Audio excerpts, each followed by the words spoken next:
Well, hello, and I thought I'd share with you another one of these questions I get for ACCA APM, where a student asks what they think is a silly question, and it's not a silly question at all. It's a good question.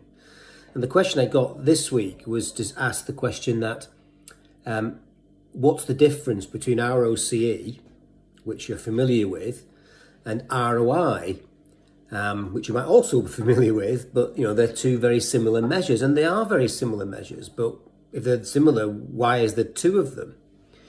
And my answer to this question, I think, is that first of all, ROCE is more of a financial accounting type topic where you're trying to look at the return on assets, for the entire business. That would be the way that I would describe it, I suppose. And ROI, on the other hand, is more of a management accounting, APM type calculation, where you're trying to look at the return for an individual division. So that's the first, if you like, slight distinction. They both look at return on assets, and they look at return on assets before interest and before tax. But they perhaps do that for sort of different reasons. I think ROCE looks at before interest because it's trying to show the return on assets to all providers of capital. So out of that return, if you like, it's got to find money for interest and money for equity. It's also conventional that they measure that before taxation. But with ROI, we look at that, I suppose, slightly differently, in that on a divisional level, the interest is not controllable by a divisional manager, and neither is the tax. So although they're both excluded from ROCE and from ROI, they're excluded for different reasons.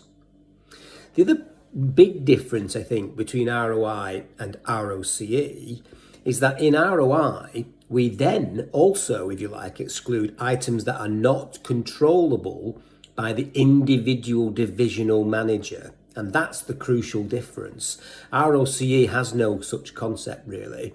ROI, though, if an individual divisional manager doesn't control head office costs, overseas foreign exchange transactions, because that might be done centrally, or even collecting money from receivables, because again, that might be controllable centrally, then they would be excluded, those costs would be excluded from an ROI calculation, because they're not controllable by the divisional manager. But in ROCE, they would be included because you're looking at the return to equity and debt holders for the entire business. I mean, presumably somebody controls all these things, and therefore they would not be excluded.